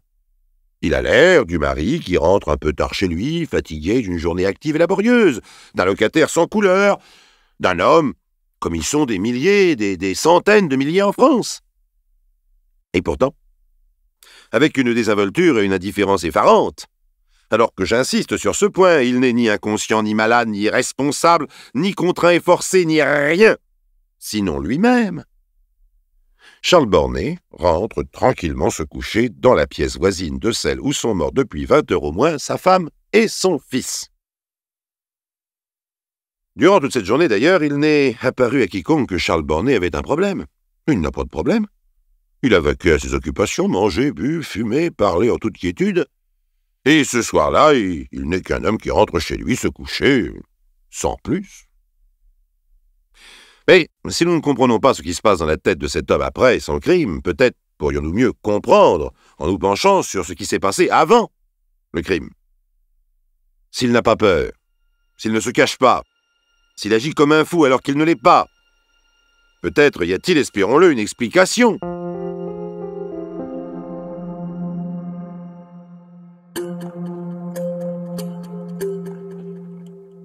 Dans les journaux qui paraissent lors de son procès, on peut lire notamment dans le Figaro du 23 décembre 1930, un monstre étrangle sa femme et son fils. Charles Bornet serait donc un monstre. Parmi les nombreuses définitions du monstre, on trouve celle-ci: personne effrayante par son caractère, son comportement et sa méchanceté. Puis, lorsqu'il s'agit d'une chose bizarre et incohérente, formée de parties disparates. Bornet est-il une personne effrayante? Effrayant, il ne l'est pas, puisqu'il s'est marié. En 1918, à Vierzon, alors qu'il rentrait de son séjour à l'armée, il rencontre une veuve, déjà mère d'un grand-fils. Il l'épouse pour elle-même, puisqu'elle n'a pas d'argent et sa famille non plus. Il ne la bat pas, ne la trompe pas, du moins de façon visible, et lui donne un fils. Ça n'a rien d'effrayant en soi. Bornet est-il une chose bizarre et incohérente? Là, nous approchons peut-être d'une vérité. Il est indiscutablement paresseux, tous les témoignages se rejoignent sur ce point. Son beau-fils, son beau-frère, sa concierge, ses relations le présentent unanimement comme un feignant. Mais paradoxalement, il déborde d'une ingéniosité fébrile lorsqu'il s'agit d'entourlouper quelqu'un et de lui sortir de l'argent. Il ne se préoccupe jamais de savoir comment mange sa femme et de quoi elle se prive. Pourtant, cette femme, anémiée par la misère, le gêne. Elle le gêne probablement parce qu'elle ne se plaint jamais. Quoi de plus insupportable finalement pour un égoïste que quelqu'un qui ne se plaint jamais, qui comprend tout, qui pardonne tout, qui soutient? Quoi de plus insupportable que l'esclavage parfait? Près de 10 ans de mariage tyrannique de la part de Bornet et d'esclavage consenti de la part de sa femme sont-ils une explication à ce crime? Sûrement pas. Ou alors bien des maris seraient depuis bien longtemps des criminels en puissance. Alors, crime passionnel? Oh, difficilement envisageable. La malheureuse femme, entièrement à sa dévotion, se faisant cuisinière pour le nourrir, usant sa santé à préserver la sienne, devenant laide et triste à force de soucis, ne permet pas d'envisager que Bornet en devienne jaloux. Même en examinant de plus près la vie de Charles Bornet avant le double meurtre, son geste demeure un mystère. Revenons donc aux jours qui le suivent immédiatement. Charles Bornet est donc rentré chez lui à Puteaux et se couche. Le lendemain matin, deuxième jour de l'assassinat, il se lève comme tous les autres jours et s'active dans l'appartement silencieux. Il fouille dans les tiroirs, déniche un marteau, un piton et une corde. Grimpé sur une chaise, il s'escrime à fixer le piton dans le plafond qui s'écaille. Cela fait, il y accroche la corde, la fixe solidement à une extrémité puis à l'autre, fait un nœud coulant, un essai de tension, la corde résiste. Il est satisfait. Charles Bornet descend de la chaise, contemple son installation. Visiblement, il a décidé de se suicider. Voilà enfin une réaction que, sans approuver pour autant, on peut qualifier de logique. Cherchons maintenant une lueur de désespoir dans l'œil de Bornet, et tout sera simple. Mais dans l'œil de Bornet, à ce moment-là, tandis qu'il contemple le nœud coulant, il n'y a qu'une lueur passive. Quelques minutes passent, puis de nouveau il s'active, remplit sa petite valise, et il sort. Comme la veille, il ferme soigneusement la porte à clé, accroche le petit carton absent sur la poignée et s'en retourne, prendre l'autobus pour Versailles. À midi, il est au même restaurant où il prend son repas. Il est sociable, entame la conversation avec ses voisins, salue le propriétaire, paye et s'en va. Il rend ensuite visite à un petit bar dont il connaît le gérant, s'y installe et entame un négoce. « Tenez, je viens d'acheter ça au mont-de-piété, dit-il, en extirpant de sa valise un couvre-lit.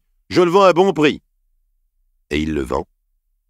Pendant ce temps, une vieille femme frappe à la porte de son appartement de Puteaux. C'est la grand-mère, inquiète de ne pas avoir de nouvelles de sa fille et de son petit-fils. On ne lui ouvre pas, bien entendu, et de toute façon, le petit écriteau sur la poignée se balance toujours. Monsieur Bornet est absent.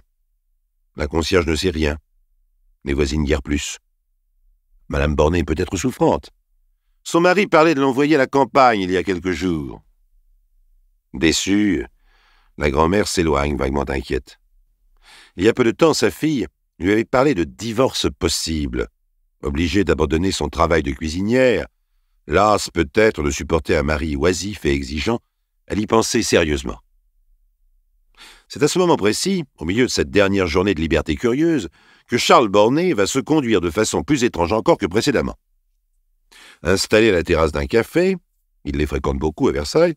Il demande au garçon du papier une enveloppe. 10 lignes, d'une écriture régulière et un peu ronde, une gorgée d'anisette, et il ferme l'enveloppe sur laquelle il inscrit le nom du destinataire. Il jette la lettre dans la première poste venue et retourne se coucher tranquillement, mais dans la chambre d'un hôtel de Versailles, cette fois. Le lendemain, le 3e jour, Charles Bornet est un peu plus inquiet que les 2 jours précédents. Il ne s'est pas rasé, l'argent de ses petites ventes a fondu, et il va errer dans Versailles toute la journée, se nourrissant de café et fumant ses dernières cigarettes. À un ami qu'il a rencontré par hasard, il confie « Ma femme est malade. Oh, je me fais du souci pour elle. J'ai dû l'envoyer à la campagne avec mon fils. Je suis pas riche. La vie est dure de nos jours. » Nous sommes le 16 mars. Ce jour-là, le commissaire de police de Puteaux, qui tous les jours, comme tous les policiers du monde, dépouille un nombre incalculable de lettres anonymes, d'injures, de chantages divers, tombe sur la lettre que Charles Bornet a envoyée la veille à son attention depuis la poste de Versailles. C'est une lettre signée. « Vous pouvez vous présenter chez Bornet rue Curtot.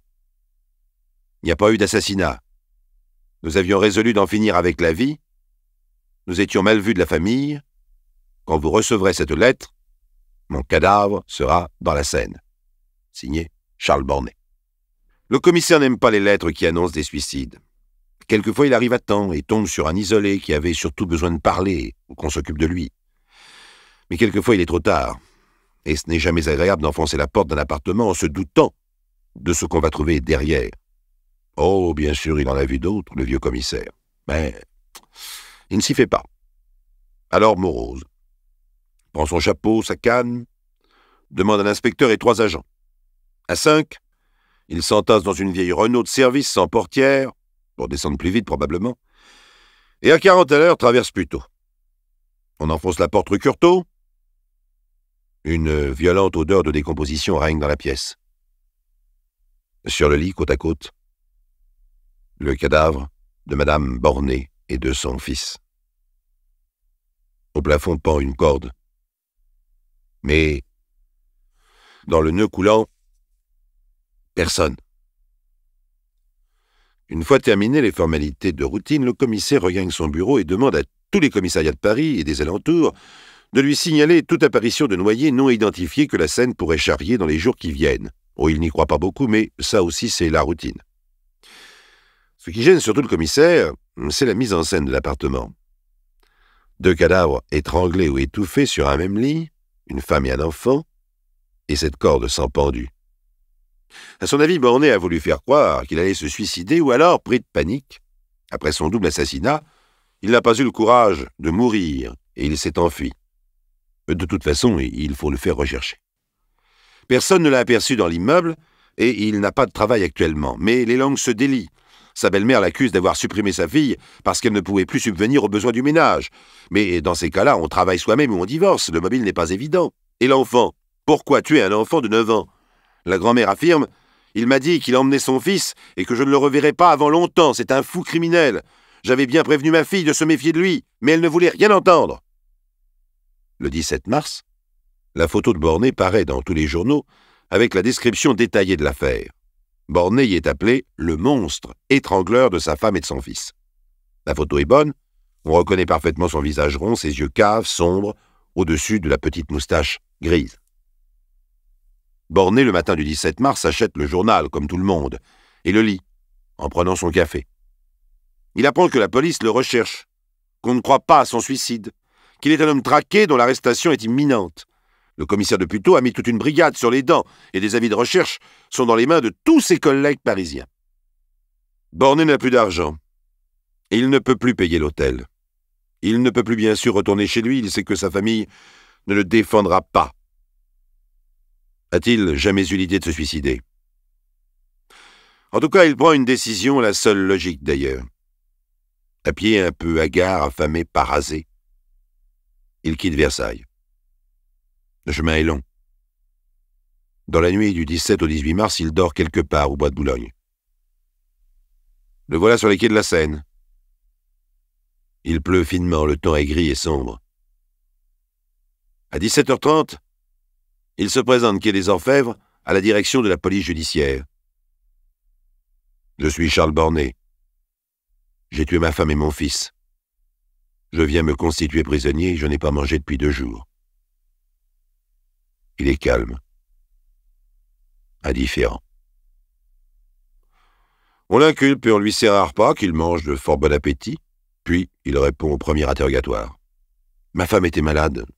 Elle voulait se suicider, il était convenu que je la tuerais, que je ferais disparaître notre fils, puis que je mettrais fin à mes jours et je n'en ai pas eu le courage. Peut-être, effectivement, n'en a-t-il pas eu le courage. Mais c'est normal.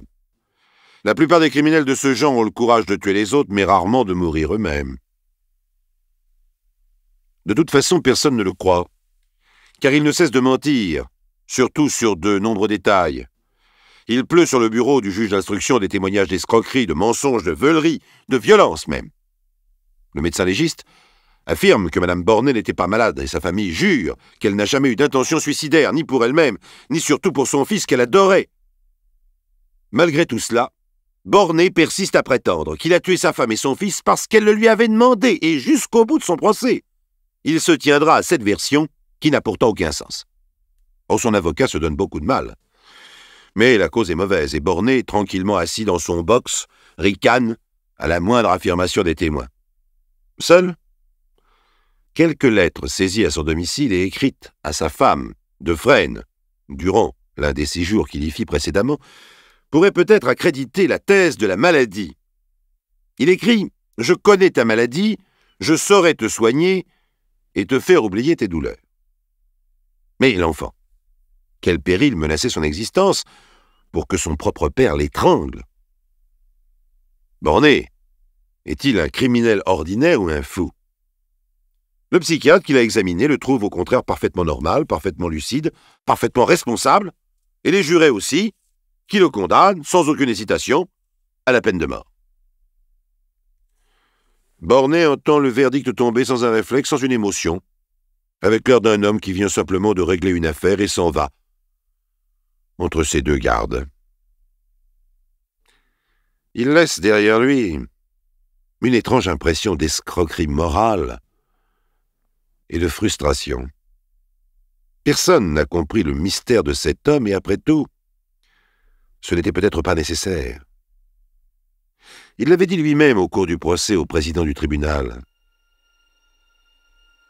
Ça m'épaterait que vous compreniez. Et il en fallait beaucoup pour épater Charles-Louis Bornet.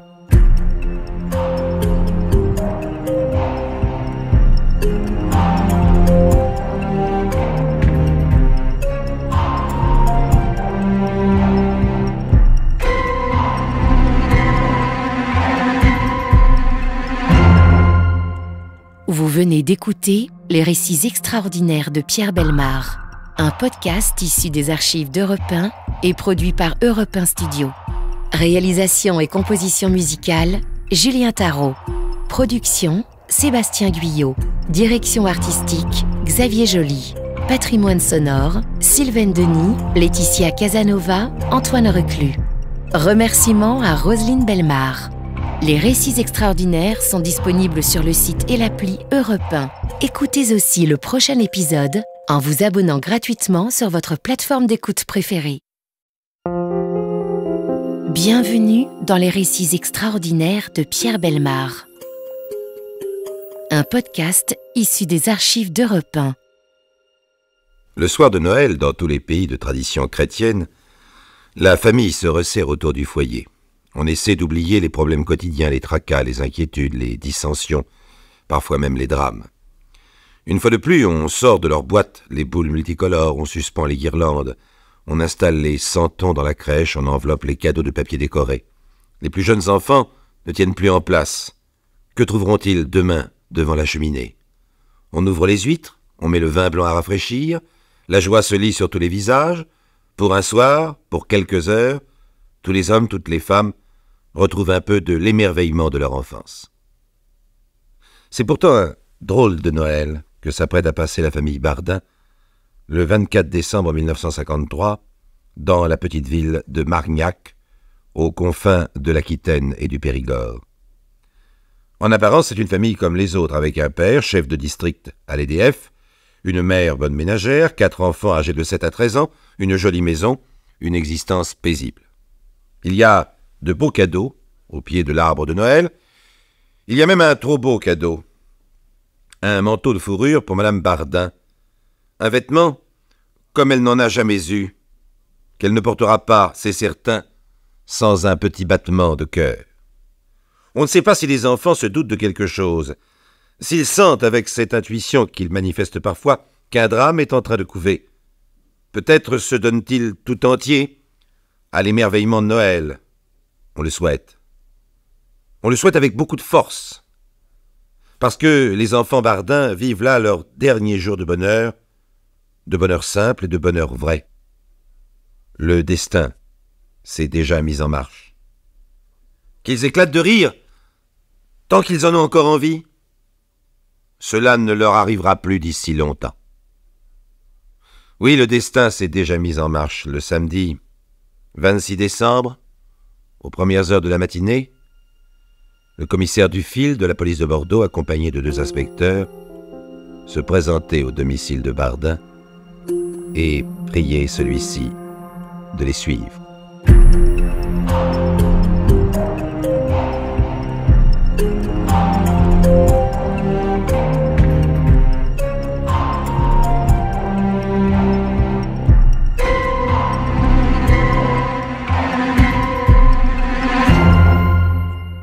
Raymond Bardin a débuté dans la vie quelques années avant la Deuxième Guerre mondiale comme chauffeur à l'énergie électrique du Sud-Ouest.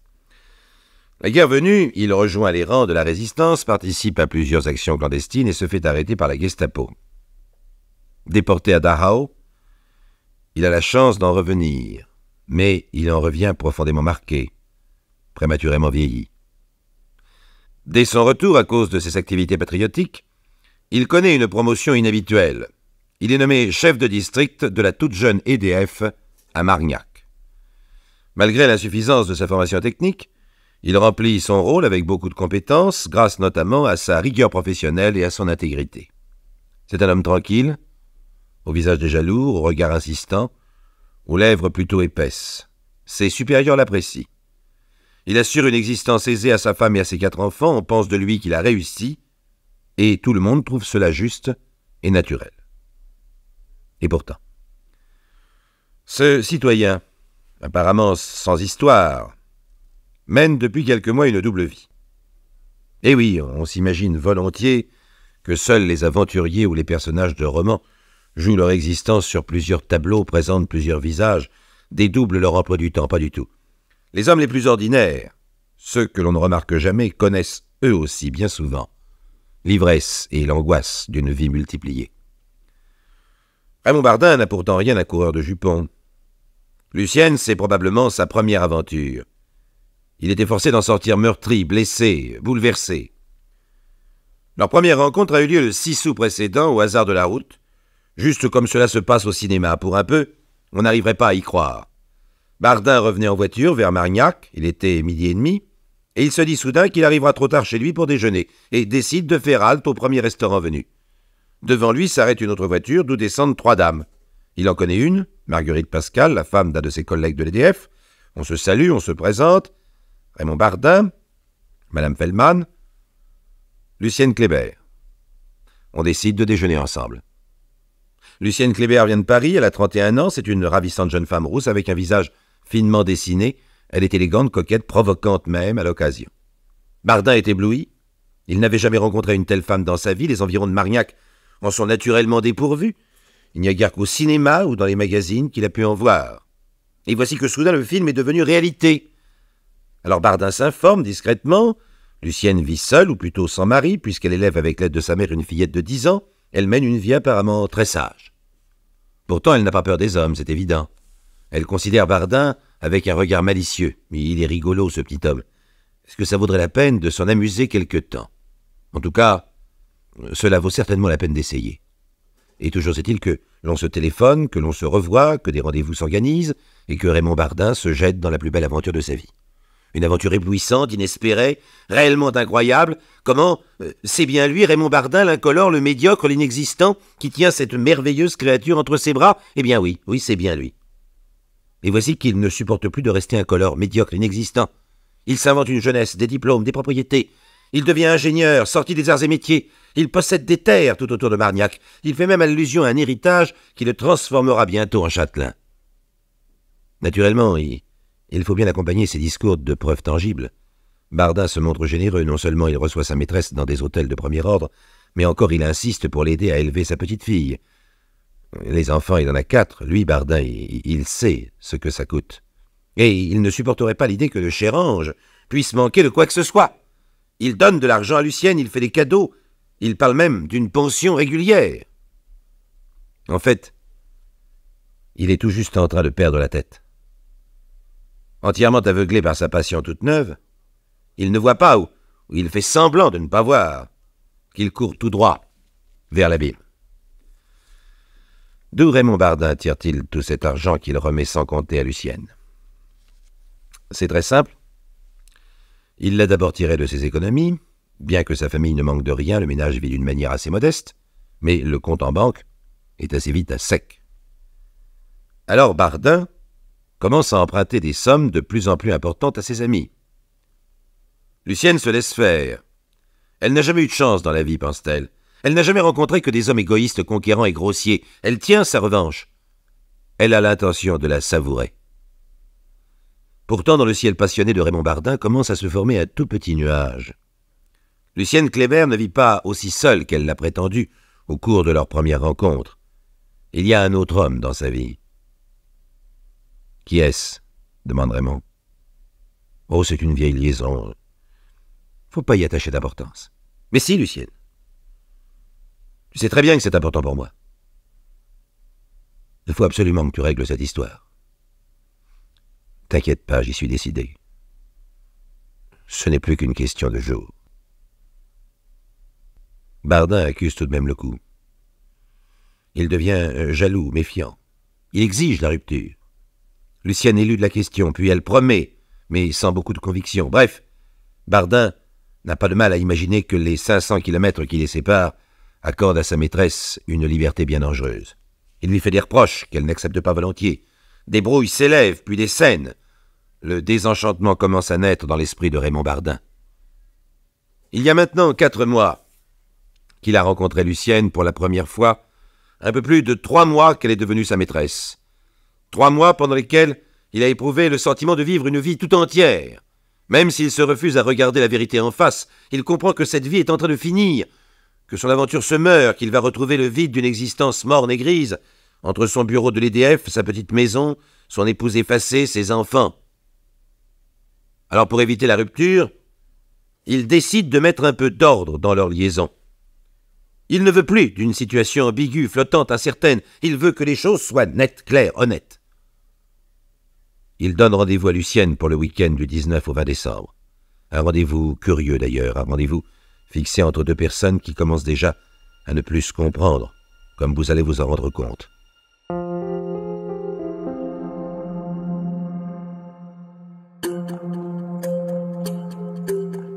À quoi pense-t-il, le chef de district Raymond Bardin, employé modèle et père de famille, à quoi pense-t-il ce samedi 19 décembre 1953, tandis qu'il roule de Bordeaux à Paris pour y rejoindre sa maîtresse, l'ensorcelante Lucienne Kléber? Il a beaucoup de soucis, Raymond Bardin. D'abord, sa double vie commence à lui coûter très cher. Il a emprunté des sommes importantes autour de lui, des sommes qu'il aura du mal à restituer. Ensuite, il vient d'apprendre l'existence d'un autre homme dans la vie de Lucienne, une vieille liaison, prétend-elle, dont elle n'arrive pas à se débarrasser. C'est pour essayer de mettre un peu d'ordre dans leurs relations actuelles et futures que Raymond Bardin fait le voyage. Parvenu à Tours, il fait halte et téléphone chez sa maîtresse. C'est la mère de Lucienne qui répond. « Allô? Bonjour Madame Kléber, Raymond Bardin à l'appareil. Pourrais-je parler à Lucienne? »« Monsieur Bardin? »« Mais Lucienne n'est pas là, Monsieur Bardin. Elle est partie pour Bordeaux au train de 12h30. »« Partie pour Bordeaux? Enfin, je ne comprends pas. Nous avions convenu que je venais la retrouver à Paris. » C'est pourtant ce qu'elle m'a dit, Monsieur Bardin. Bardin raccroche furieux et déconcerté. Il téléphone à l'hôtel bordelais où Lucienne a l'habitude de descendre. Il laisse un message pour annoncer son arrivée aux premières heures de la matinée. Il est tard, très tard, mais il reprend la route. Effectivement, ce n'est que dans la matinée du dimanche qu'il retrouve Lucienne, Comme à chacune de leurs rencontres, il est émerveillé. Il oublie momentanément ses soupçons, ses rancunes. Il lui offre un somptueux repas dans un très beau restaurant, et puis ils partent faire une longue promenade en voiture dans la campagne bordelaise. Et petit à petit, ses inquiétudes reviennent à la surface. Il est question de leurs allées et venues, de la difficulté qu'ils ont à se voir, de ses problèmes familiaux à lui, de l'existence de cet homme dont elle lui a parlé, dont il ne sait rien, tout ce qui les sépare, les barrières sociales, la distance, les préjugés, l'argent, la jalousie, tout reprend encore, acquiert une consistance de plus en plus ferme, de plus en plus insurmontable. Lucienne ne se montre guère conciliante à la vérité. On dirait qu'elle prend plaisir à irriter Raymond. Peut-être, de son côté, est-elle décidée à rompre. Bien entendu, on ne le saura jamais, mais elle a tort. Elle a tort de pousser à bout un amant jaloux, exaspéré par son attitude, mais aussi épuisé par 24 heures de route, malade de sommeil, à bout de force. Et c'est alors qu'elle recommence à parler d'argent. Il ne lui en donne pas assez, elle en réclame encore. Elle ne sait probablement pas qu'il s'est couvert de dettes. Elle croit toujours au mythe de l'ingénieur propriétaire terrien, futur châtelain. Bardin se sent pris au piège. Il refuse de lui donner ce qu'elle lui demande. Elle s'énerve, elle le brave, elle l'insulte presque. Il roule sur une petite route déserte au milieu d'une forêt de pins. Bardin donne un violent coup de frein qui fait glisser entre eux un objet lourd, dissimulé sous son siège. C'est un pistolet que Raymond ramasse vivement. Prise de panique, Lucienne se jette sur lui pour le lui arracher des mains. Il se défend. Elle se met à hurler. « Mais qu'est-ce que tu crois donc depuis le temps? Tu t'imagines que c'est pour ta sale gueule que je couche avec toi? Tu n'as pas encore compris que c'est ton pognon qui m'intéresse. Tu ne t'es jamais donc regardé, mais c'est pas possible. Lucienne, tu sais à quel point je t'aime. Je me fiche pas mal de ton amour. J'en ai un autre qui m'aime mieux que toi, et que j'aime aussi, et que je n'ai pas l'intention de quitter. » Raymond tire. Il tire 2 fois. Mais bien qu'il soit à bout portant, il manque Lucienne. Il la manque 2 fois.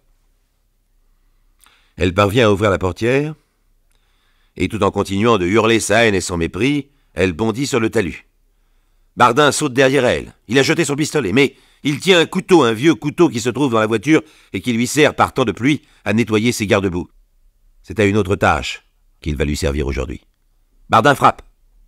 Il frappe 7 fois, à la poitrine et au ventre. Il frappe cette femme à qui il doit les seuls jours de bonheur qu'il a eus, les seuls jours de soleil d'une existence obscure et qui vient de le plonger dans le plus profond, dans le plus insupportable désespoir.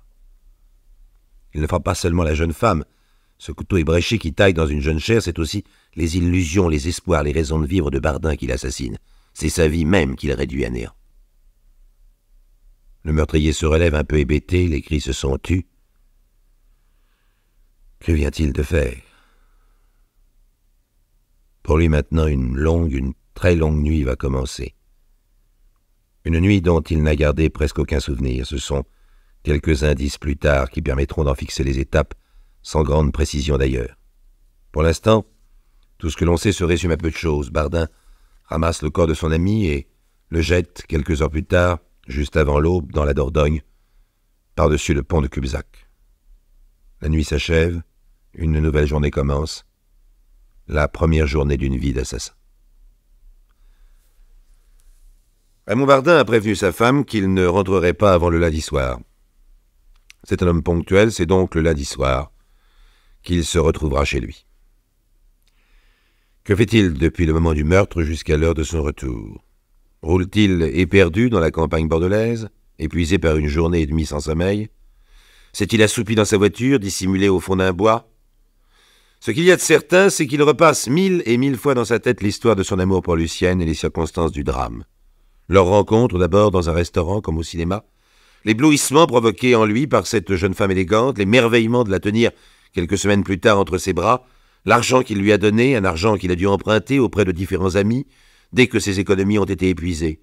La révélation soudaine de l'amant parisien, vieille liaison sans importance, disait-elle d'abord, en fait, liaison plus sérieuse, profonde et peut-être complice. Enfin ce rendez-vous à Bordeaux, la promenade dans la campagne hivernale, le cynisme de Lucienne, ses exigences, son mépris, le désespoir de Raymond et ses coups de couteau affolés, irrémédiables. Et maintenant, il faut rentrer à la maison, retrouver une femme et 4 enfants, sourire à tous, préparer Noël. C'est bien de Noël qui va être question désormais. Il rentre pourtant. Il fait tant bien que mal bonne figure. Une nouvelle nuit se passe, une nuit traversée de cauchemars. Un nouveau jour se lève sur un cauchemar d'une toute autre nature. Un cauchemar en 3 étapes. Première étape, mardi matin, 22 décembre, le téléphone sonne. « Allô, Monsieur Bardin? Ici Jean-Pierre Galbaud. Mon nom ne vous dit rien? Vraiment? Je suis l'ami de Lucienne Kléber. Elle devait rentrer hier soir à Paris. Je me suis dit que vous auriez peut-être de ses nouvelles. » « De ses nouvelles? Non, monsieur, non, je n'en ai pas. Pourtant, elle m'avait bien dit qu'elle allait à Bordeaux pour vous y rencontrer. Et je ne l'ai pas vue, voilà tout. Vous en êtes bien sûr? N'insistez pas, monsieur. » Bardin raccroche. Il s'appuie un instant contre le mur du salon parce que sa tête tourne. Jean-Pierre Galbaud, l'amant de Lucienne. S'il laisse tout être quelque chose, celui-là. Mais il n'aura tout de même pas le culot de se manifester. Il n'aurait pas le beau rôle. Madame Bardin surgit à ses côtés. Elle n'est pas tranquille. Elle ne comprend pas ce qui se passe, alors elle n'est pas tranquille. Elle veut savoir, elle a le droit de savoir. Bardin s'effondre. Il avoue.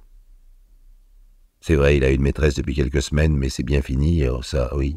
Qu'elle ne s'inquiète pas, c'est bien fini. La journée de mardi se passe entre le bureau et la maison dans une sorte de rêve éveillé. Deuxième étape, mercredi matin 23 décembre. Nouveau coup de téléphone, c'est encore Galbaud, mais il est à Bordeaux cette fois, et il menace. Écoutez, Bardin, je suis certain que Lucienne est venue ici. Vous me dites que vous ne l'avez pas vue, je veux bien vous croire. Quoi qu'il en soit, il faut faire une déclaration à la police. À la police? Mais pourquoi? Après tout, Lucienne n'a aucun compte à nous rendre. Si elle veut prendre quelques jours de vacances, c'est bien son droit. Non, Bardin, elle ne m'aurait pas laissé sans nouvelles.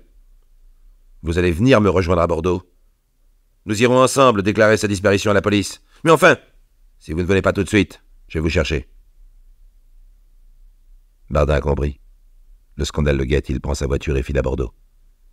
Effectivement, il signale à la police la disparition d'une jeune femme de sa connaissance, qui aurait quitté Paris en voiture avec des amis le samedi précédent et qui n'a pas donné signe de vie depuis 4 jours. Le mercredi se traîne. Le jeudi en fait autant. Le soir, c'est la lugubre veillée de Noël. Madame Bardin ne comprend pas le sens de ce somptueux manteau de fourrure. Hélas, rien ne prouve qu'il lui était destiné. N'était-ce pas un ultime moyen de conserver Lucienne? Pauvre Lucienne, qui n'aura plus jamais besoin de fourrure ou d'aucune sorte de manteau. Il reste encore un jour de répit, un jour de sursis, un jour de plus à vivre dans l'angoisse, le désespoir. Et puis c'est la 3e étape. Le matin fatal où le commissaire Dufil vient chercher Raymond Bardin à son domicile. Il ne s'agit que d'enregistrer son témoignage, bien entendu, mais le soir même, le meurtrier signe des aveux complets. Nous voilà au bout de notre histoire, tout le reste appartient à la routine judiciaire.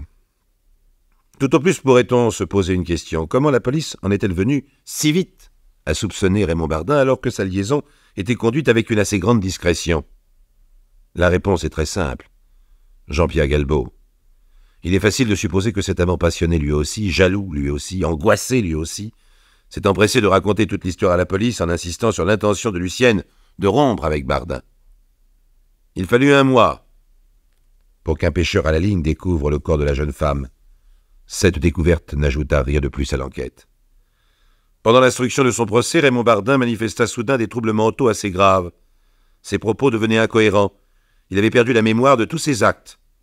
On dut le transférer dans un hôpital psychiatrique.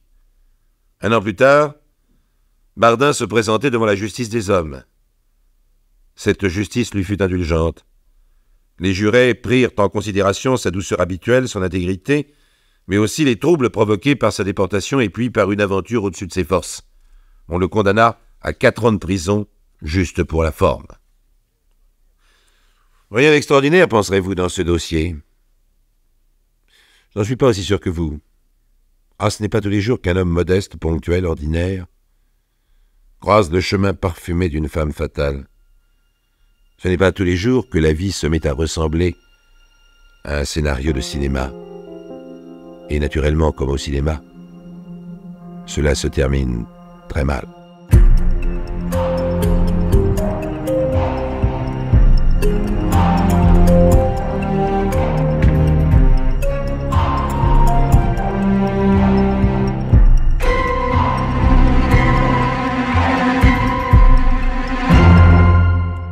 Vous venez d'écouter Les récits extraordinaires de Pierre Bellemare, un podcast issu des archives d'Europe 1 et produit par Europe 1 Studio.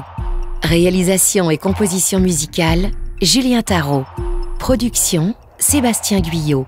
Direction artistique, Xavier Joly. Patrimoine sonore, Sylvaine Denis, Laetitia Casanova, Antoine Reclus.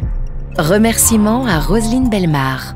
Les récits extraordinaires sont disponibles sur le site et l'appli Europe 1. Écoutez aussi le prochain épisode en vous abonnant gratuitement sur votre plateforme d'écoute préférée.